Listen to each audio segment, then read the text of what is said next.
पूर्वी बंगाल और आसाम की यात्रा कर स्वामी जी बेलूड़ मठ लौट आए, पर उनका स्वास्थ्य ठीक नहीं हो पा रहा था। शिष्यों ने उन्हें परिश्रम न करने की सलाह दी, पर वे कहां मानने वाले थे। पठन पाठन, शिष्यों और दर्शनार्थियों से शास्त्रों की आलोचना पूर्ववत चल रही थी। साथ ही साथ चल रहा था वैद्य जी का इलाज। इलाज के दौरान कठोर नियमों का पालन करना पड़ता था। स्वामी जी को नींद नहीं आती थी। उन्हीं दिनों मठ में एक नया एनसाइक्लोपीडिया ब्रिटानिका खरीदा गया। नई चमकदार पुस्तकों को देखकर एक शिष्य ने कहा, इतनी सारी मोटी मोटी पुस्तकें, एक जीवन में इन्हें पढ़ लेना संभव ही नहीं।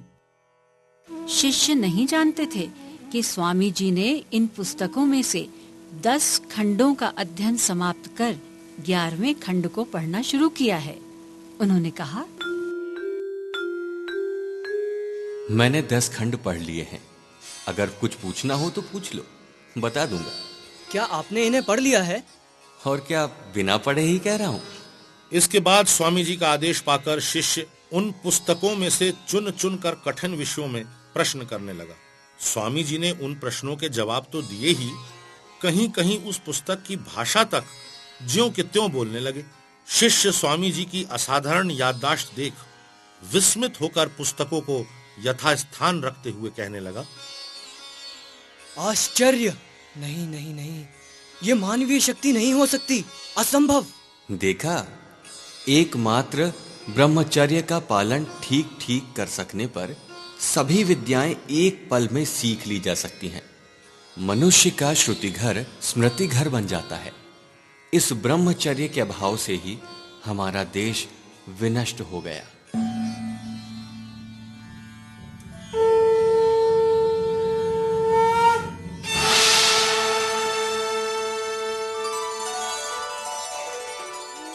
इसी वर्ष स्वामी जी की इच्छा हुई मठ में दुर्गा पूजा करने की। स्वामी जी के संकल्प की बात जानकर स्वामी ब्रह्मानंद आदि उनके गुरु भाई तथा अन्य शिष्यगण बड़े उत्साह पूर्वक पूजा का सामान जुटाने लगे। किसी प्रकार की पूजा अथवा धार्मिक कृत्य को संकल्प पूर्वक करने का अधिकार सन्यासी का नहीं होता, इसलिए स्वामी जी ने शारदा माता जी की अनुमति मांगी। माता जी ने अनुमति दी कि उन्हीं के नाम पर संकल्प होगा। इससे स्वामी जी बड़े प्रसन्न हुए। यथा समय कुमार टुली से प्रतिमा मठ में लाई गई। पूजा के पहले दिन शारदा माता जी ने अपने बाग बाजार वाले निवास स्थान से मठ में आगमन किया। उनकी अनुमति लेकर ब्रह्मचारी कृष्णलाल महाराज सप्तमी के दिन पुजारी के आसन पर बैठे। पंडित ईश्वरचंद भट्टाचार्य महाराज ने भी श्री माताजी के निर्देश पर देवगुरु बृहस्पति की तरह तंत्र धारक का आसन ग्रहण किया। यथाशास्त्र श्री दुर्गा माता की पूजा समाप्त हुई। श्री माताजी की इच्छा के अनुसार मठ में पशु का बलिदान नहीं हुआ। बलि के अनुकल्प के रूप में चीनी का नैवेद्य और मिठाई के ढेर प्रतिमा के दोनों ओर शोभायमान थे। गरीब, दुखी तथा असहायों को देहधारी ईश्वर मानकर संतोष पूर्वक भोजन कराना इस पूजा का विशेष अंग माना गया। इसके अतिरिक्त वेलूड़, बाली तथा उत्तरपाड़ा के परिचित तथा अपरिचित अनेक ब्राह्मण पंडितों को भी निमंत्रित किया गया और वे सभी आनंद पूर्वक सम्मिलित हुए थे। उस समय से मठ के प्रति उनका पूर्व विद्वेष दूर होकर ये विश्वास हो गया था कि मठ के सन्यासी गण यथार्थ में हिंदू सन्यासी हैं। श्री दुर्गा पूजा के बाद स्वामी जी की इच्छा के अनुसार मठ में प्रतिमा के सहयोग से श्री लक्ष्मी पूजा तथा श्री काली पूजा भी शास्त्र विधि के अनुसार अनुष्ठित हुई।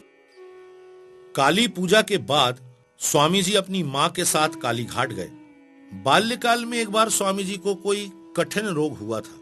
उस समय उनकी मां ने मनौती मांगी थी कि पुत्र के रोग मुक्त होने पर काली देवी की विशेष पूजा देंगी और काली मंदिर में उनको लोटपोट करा लाएंगी। बाद में वे ये बात भूल गई थी। इस समय स्वामी जी की अस्वस्थता की बात सुनकर उन्होंने अपनी इच्छा व्यक्त करके पुत्र के पास समाचार भेजा। जननी के आदेश के अनुसार काली घाट की आदि गंगा में स्नान करके भीगे वस्त्र सहित स्वामी जी श्री काली माता के पद कमलों में 3 बार लोटपोट हुए। इसके बाद 7 बार मंदिर की प्रदक्षिणा समाप्त कर उन्होंने सभा मंडप के पश्चिम भाग में खुले आंगन में बैठकर होम करना प्रारंभ किया। यज्ञ की पवित्र अग्नि प्रज्वलित हुई। होम कुंड में घृत की आहुति देते हुए कामदेव सदृश कांति वाले सन्यासी मानो ब्रह्मा के सदृश लग रहे थे। अनेक लोग स्वामी जी को घेर कर उनके यज्ञ संपादन का दर्शन करने लगे। स्वामी जी ने मठ में लौटकर आनंद से कहा, काली घाट में अभी भी कैसा उदार भाव देखा। मुझे विलायत से लौटा हुआ जानकर भी मंदिर के अध्यक्षों ने मंदिर में प्रवेश करने में किसी प्रकार बाधा न दी, बल्कि बड़े आदर के साथ मंदिर में ले जाकर इच्छा के अनुसार पूजा करने में मेरी सहायता की।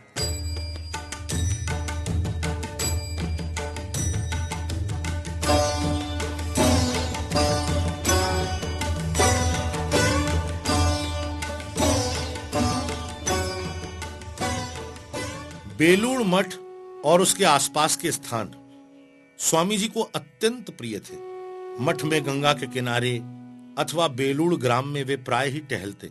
मठ के प्रांगण में स्थित आम के पेड़ के नीचे उनके बैठने का प्रमुख स्थान था। वहां खाट पर बैठ वे वार्तालाप करते, पुस्तकें पढ़ते अथवा पत्र, निबंध आदि लिखते। उनके वर्तमान समाधि मंदिर के कोने में स्थित बेल के पेड़ के नीचे उनका एक अन्य प्रिय स्थान था।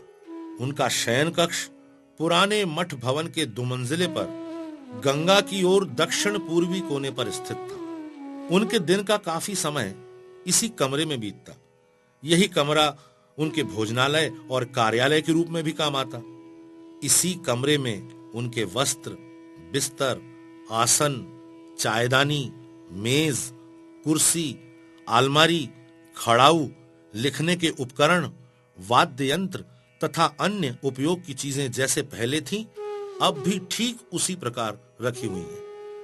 वो कमरा और कोई उपयोग में नहीं लाता, केवल कोई कोई वहां जाकर ध्यान आदि करता है। अपने कमरे की साज सज्जा को किस तरह से देखते थे, ये एक बार उन्होंने ही कहा था। एक दिन उनके कुछ दोस्तों ने कहा, स्वामी जी, बचपन में विवाह करने के लिए कहने पर तुम कहते थे विवाह नहीं करूंगा, मैं क्या बनूंगा देखना। तो तुमने जो कहा था वही किया स्वामी जी। हाँ भाई, किया तो है। तुम लोग देख तो रहे हो, कुछ खा नहीं पाता और उस पर इतना परिश्रम। बाप रे, कितनी मेहनत की है। आज अमेरिकी लोगों ने देखो कैसी प्यार से खाट, बिछावन तथा गद्दी दी है। थोड़ा खा भी पा रहा हूं, परंतु भाई भोग मेरे भाग में नहीं है। गद्दी पर सोते ही रोग बढ़ जाता है, दमे से प्राण निकलने लगते हैं। पुनः फर्श पर लेटता हूं तभी चैन मिलता है। अपने सदा के अभ्यास के अनुसार वे बड़े तड़के में ही शैया त्याग देते और बाकी मठवासियों को भी जगाकर ध्यान, जप आदि में लग जाने को कहते। स्वास्थ्य ठीक रहा तो स्वयं भी सबके साथ मंदिर में ध्यान करने बैठते। इसके बाद उनका सुबह का कार्य था गौ सेवा तथा उद्यान की देखभाल। स्वामी ब्रह्मानंद के ऊपर सब्जी तथा फूल के बगीचे की जिम्मेदारी थी। उसके बगल में ही गायों के चरने का मैदान था। इन दोनों भूखंडों के सीमा विभाग को लेकर वे स्वामी ब्रह्मानंद के साथ कितनी ही बार बालकोचित प्रेम कलह में लग जाते ताकि गायें बगीचा चर न जाएं, और मठ के सन्यासीगण बड़े आनंद का उपभोग करते। मठ के छोटे बड़े सारे कर्मों में स्वामी जी की तीक्ष्ण दृष्टि रहती थी और मठवासियों में से भी प्रत्येक उनकी सेवा करने की अवसर पाने को तत्पर रहता।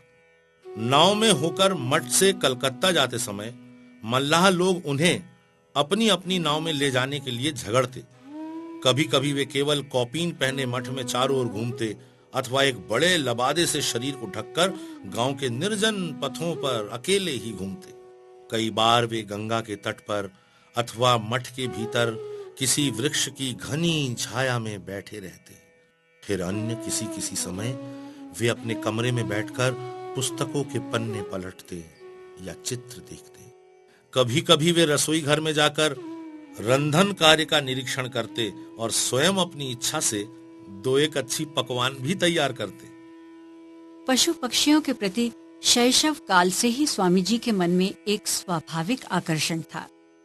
उनमें से किसी के भी उद्यान में घुसते ही ब्रह्मानंद शिकायत करते और स्वामी जी पशुओं का पक्ष लेकर प्रमाणित करने लगते कि उन्होंने कोई गलती नहीं की है। मठ में उन्होंने कुछ गायें, बत्तख, कुत्ते, बकरियां, सारस तथा हिरन पाल रखे थे। एक बकरी का नाम उन्होंने हंसी रखा था और उसी के दूध से उनकी सवेरे की चाय बनती थी। एक बकरी के बच्चे को वो प्रेम पूर्वक मटरू कहकर पुकारते थे और उसके गले में उन्होंने घुंघरू पहना दिए थे। मटरू दिन रात उनके पीछे पीछे घूमता रहता और वो भी उसके साथ छोटे बच्चों के समान दौड़ दौड़ कर खेला करते। वे तत्कालीन समाज में प्रचलित अदब कायदों की विशेष परवाह नहीं किया करते थे। कभी पांव में खड़ाऊ पहने, कभी नंगे बदन, कभी गेरुआ पहने तो कभी केवल कौपीन पहने, वे जैसी खुशी घूमते रहते। कभी कभी उनके हाथ में हुक्का या लाठी होती। कोट, शर्ट, कॉलर, जूता इत्यादि का कोई झंझट ही नहीं था। उन दिनों वे पूर्णतया स्वच्छंद अपने निर्जन मानस भूमि पर निवास कर रहे थे। नए लोग श्रद्धा पूर्वक उनका दर्शन करने को आ पहुंचते। वे स्वामी जी की अवस्था देखकर कहते, अच्छा तो ये ही विश्व विजयी स्वामी जी विवेकानंद हैं। अपने पशु पक्षियों से उन्हें इतना प्रेम था कि कुछ दिन बाद मटरू के मर जाने पर उन्होंने खेद पूर्वक कहा था, बड़े आश्चर्य की बात है, मैं जिससे भी थोड़ा प्यार करता हूं वही मर जाता है। इन जंतुओं के आहार आदि की व्यवस्था वे स्वयं ही करते और स्वामी सदानंद इसमें उनके प्रधान सहायक थे। वे उन सबके साथ प्रेम पूर्वक वार्तालाप आदि भी करते, मानो वे मनुष्यों के समान ही समझदार और बुद्धिमान हों, जैसे वे जानवर नहीं मानव हों। एक दिन उन्होंने हंसते हुए कहा था, मटरू अवश्य ही पिछले किसी जन्म में मेरा कोई संबंधी रहा होगा। बीच बीच में वे बकरी हंसी के पास जाकर दूध के लिए अनुरोध करते, मानो दूध देना या न देना उनकी इच्छा पर निर्भर हो। इन प्राणियों के प्रति उनके स्नेह की स्पष्ट छाप 7 सितंबर को भगिनी क्रिस्टीन के नाम लिखे उनके पत्र में स्पष्ट रूप से परिलक्षित होती है। वर्षा का जो जल मठ में जमा हो जाता है, उसके निष्कासन के लिए एक गहरी नाली खोदी जा रही है। उसी कार्य में हाथ बटाकर मैं अभी अभी लौटा हूं। मेरा विशालकाय सारस तथा बतखें सब बड़े आनंद में हैं। मेरा पाला हुआ काला हिरन मठ से भाग गया था। उसे ढूंढ निकालने में कई दिनों तक हमें बड़ी परेशानी उठानी पड़ी। मेरी एक बतख कल दुर्भाग्यवश मर गई। उसे लगभग सप्ताह भर से सांस लेने में कष्ट हो रहा था।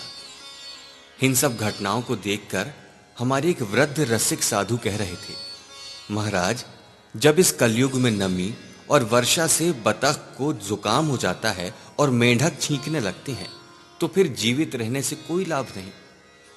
एक बतख के पंख झड़ रहे थे। इसका कोई उपचार न मालूम होने के कारण एक पात्र में थोड़े जल में किंचित कार्बोलिक एसिड मिलाकर उसे उसमें कुछ मिनट के लिए यह सोचकर डाल दिया गया था कि या तो वो पूरी तौर से चंगी हो उठेगी अथवा मर जाएगी, परंतु अब वो ठीक है। मठ के कुत्ते का नाम था बाघा। वो मठ के अन्य सभी जानवरों की रखवाली करता, दादागिरी भी करता और सोचता कि मठ में उसका एक विशिष्ट स्थान है। एक बार उसकी अत्यधिक शैतानी से तंग आकर उसे गंगा के उस पार ले जाकर छोड़ दिया गया था, परंतु बाघा को यह व्यवस्था स्वीकार न थी। उसे मठ से लगाव था और विशेषकर स्वामी जी को छोड़कर वो रह ही नहीं सकता था। दिन भर बड़े कष्ट में बिताने के बाद शाम तक उसने उपाय सोच लिया और एक नाव में चढ़ बैठा। जब नाव के मल्लाहों और यात्रियों ने उसे भगाने का प्रयास किया तो भी वो उतरा नहीं, बल्कि दांत निकालकर गरजते हुए उन्हें धमकी देने लगा। किसी तरह उसे चुपचाप पार उतरा देना ही उचित समझकर सबने उसे इस पार छोड़ दिया। इस पार आकर वो रात उसने इधर उधर छिपकर बिताई। भोर के 4 बजे जब स्वामी जी स्नान घर में प्रवेश करने जा रहे थे, उसी समय पांव किसी चीज से टकरा जाने पर वे चौंक उठे और ध्यान से देखा तो वो बाघा निकला। बाघा उनके चरणों में लौटकर विनय पूर्वक क्षमा मांग रहा था और फिर से मठ में रहने की याचना कर रहा था। उसने ठीक समझ लिया था कि इस विपत्ति से एकमात्र स्वामी जी ही उसका उद्धार कर सकते हैं। इसीलिए अन्य किसी की भी नींद खुलने से पहले ही जहां पर स्वामी जी की शरण पाई जा सकती है, वहीं बैठकर वो प्रतीक्षा कर रहा था। स्वामी जी ने उसकी पीठ थपथपाकर स्नेह दिखाते हुए उसे आश्वस्त किया। इसके अतिरिक्त उन्होंने सबको बोल दिया कि बाघा चाहे जो भी करे, अब उसे मठ से भगाया नहीं जा सकेगा। बाघा की और भी कई बातें बड़ी अद्भुत थीं। ग्रहण के बाद संध्या पूजन के समय शंख घंटे बजने पर यह भी सबके साथ स्नान करने गंगा में उतरता था। स्वामी जी के देह त्याग के काफी दिनों बाद जब बाघा की मृत्यु हुई तो उसका शव गंगा में विसर्जित कर दिया गया। ज्वार के पानी के साथ उसका शरीर बहकर चले जाने पर भी भाटे के समय सबने विस्मय पूर्वक देखा कि वो मठ की सीमा में ही गंगा की मिट्टी पर पड़ा है। इससे मठ के प्रति बाघा के लगाव का परिचय पाकर एक ब्रह्मचारी ने वरिष्ठ सन्यासियों की अनुमति लेकर बाघा को वहीं पर दफना दिया।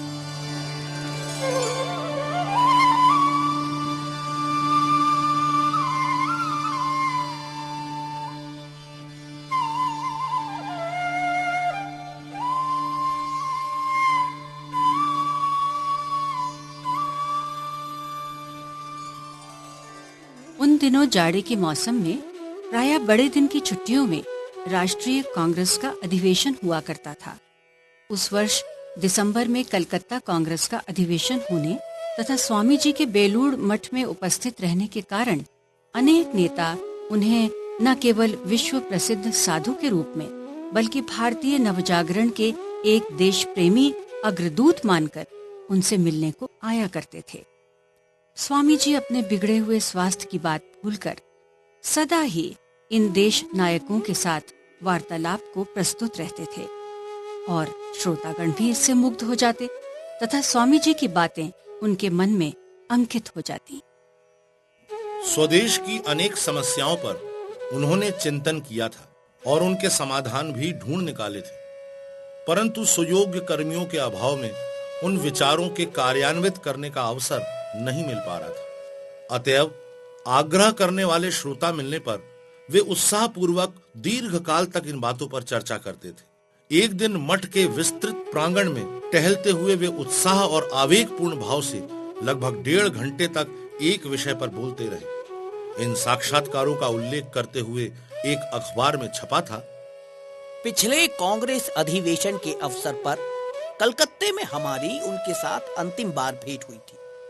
उस समय उत्साह के साथ उन्होंने हम लोगों से जिस विशुद्ध तथा उच्च कोटि की हिंदी में धारा प्रवाह वार्तालाप की, वैसी भाषा बोल पाना किसी उत्तर भारतीय हिंदी भाषी के लिए भी अत्यंत गौरव की बात होगी। राष्ट्रीय कांग्रेस के अधिवेशन के समय श्रीयुत मोहनदास करमचंद गांधी अर्थात महात्मा गांधी वे भी स्वामी जी के दर्शनार्थ बेलूड़ मठ आए थे, परंतु उन्हें दर्शन नहीं हो सके। अपनी आत्मकथा में उन्होंने लिखा है,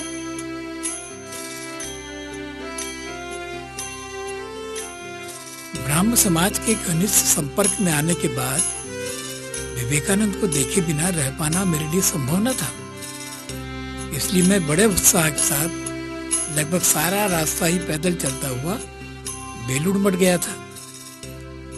मठ का शांत वातावरण मुझे बड़ा अच्छा लगा। स्वामी जी उस समय अस्वस्थ होकर कलकत्ते के मकान में थे। इस कारण उनसे भेंट होना संभव नहीं, ये जानकर मैं बड़ा निराश और दुखी हुआ था। उस समय स्वामी जी की अस्वस्थता के कारण सामान्य आगंतुकों को उनके पास मिलने नहीं दिया जाता था। एक दिन लोकमान्य तिलक मठ के दक्षिणी भाग में बेल के पेड़ के नीचे नाव से उतरे और उन्होंने अपना नाम लिखा हुआ एक कार्ड एक वृद्ध साधु को दे दिया।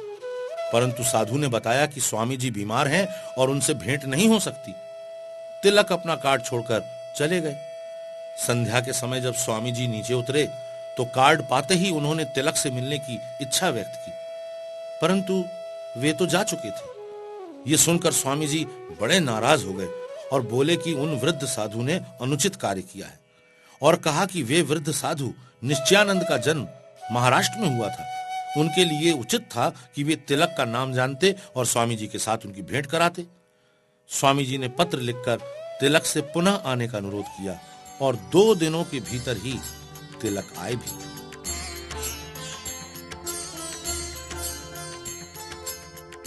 तिलक के साथ मठ के दक्षिणी ओर के मैदान में टहलते हुए स्वामी जी ने उनके साथ बातचीत की। उनके निकट दूसरा कोई भी न था, तो भी दूर से दिख रहा था कि स्वामी जी प्रेरणा के आवेग में सिर तथा हाथ हिलाते हुए बोलते जा रहे थे और तिलक धैर्य तथा शांति के साथ सुन रहे थे।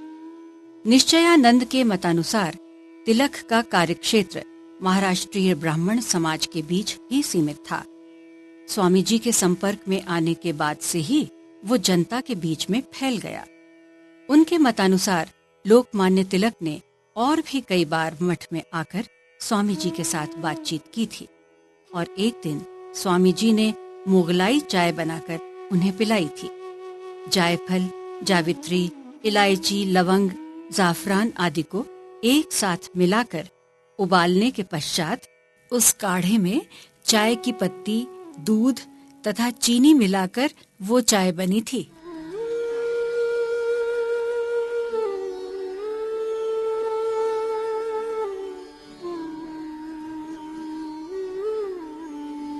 दीन दरिद्र अभागों के लिए स्वामी जी का मन रोता रहता था, अतः वे हमेशा उनकी सहायता के लिए तत्पर रहते थे।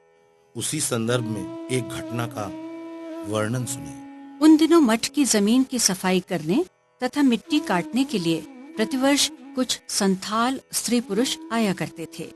उनके साथ मिलकर स्वामी जी उनके सुख दुख पर चर्चा करते तथा तरह तरह से हास परिहास भी किया करते। उनमें से एक का नाम केष्टा था। वो स्वामी जी का प्रिय पात्र तथा कामकाज में बड़ा होशियार। स्वामी जी जब उससे बातें करने जाते तो कभी कभी वो कह उठता,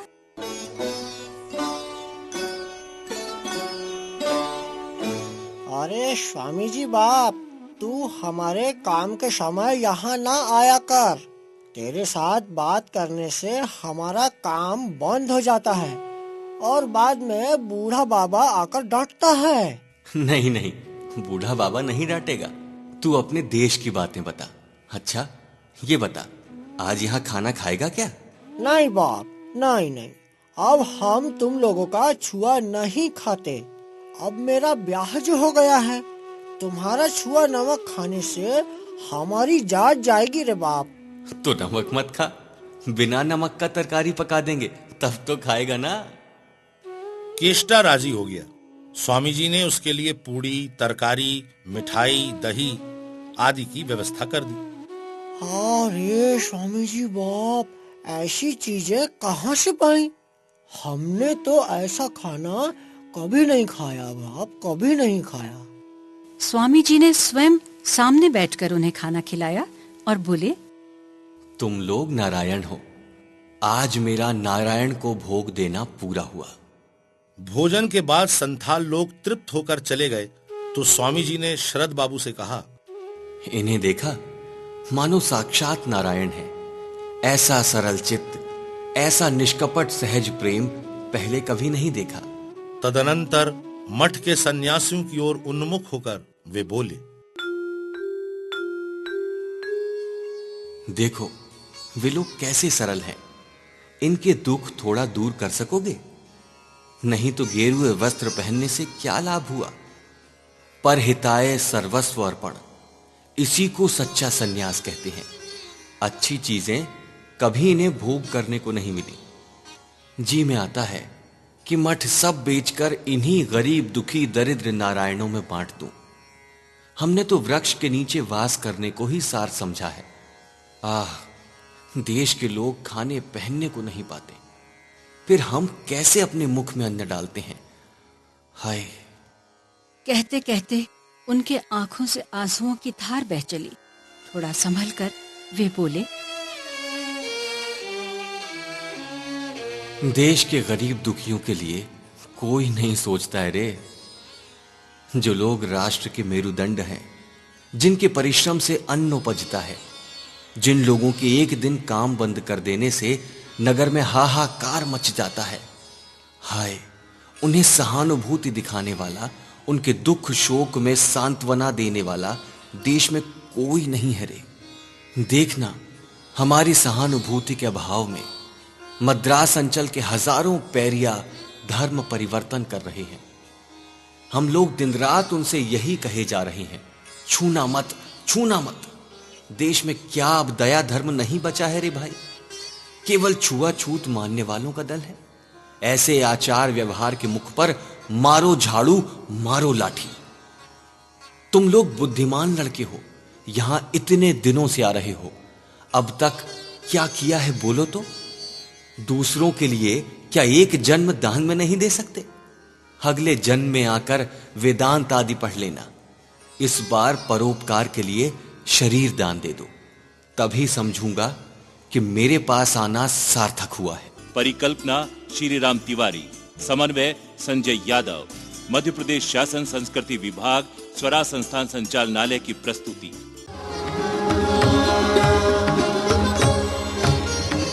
युग प्रवर तक